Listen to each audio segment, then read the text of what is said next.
And here's a rundown of my zombie spawner. I found this a couple days ago and just made this quick little zombie crusher experience. So I have an on-off light right here that turns the lights on the inside on and off. Right now it's set to on, which the light here indicates.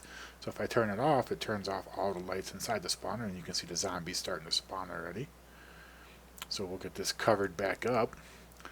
And I have an elevator here that the zombies go into, and up across the ceiling to this water stream. And as you can see, their little feet running around, and they drop into the crusher right here, which is what I use to make them down to half a health. So I will turn off the stream, which puts a piston right here, which stops the zombies from dropping down, so we don't get any full health zombies.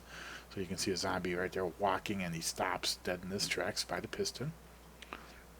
And we're going to set the crusher.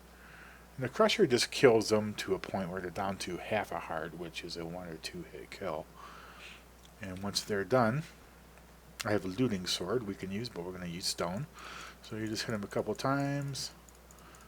And this one is in armor, so he's going to be a little bit more difficult, of course. But the rest of them are all pretty much 1 or 2 hit kills.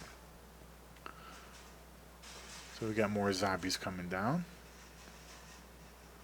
And this one's jumping, so he's a pain in the ass.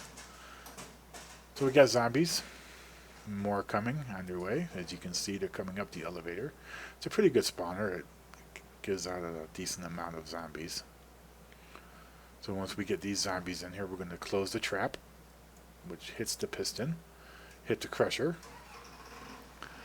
And again, this is a piston crusher, which is hooked up to a couple hoppers with 25 items in them, which is what sets the timer. So the ones without armor are 1 or 2 hits. The ones with armor are a little bit more. And you just collect it, and let's go back and take a look at the redstone here. So I have redstone here that hits the piston up top, which the piston is right here.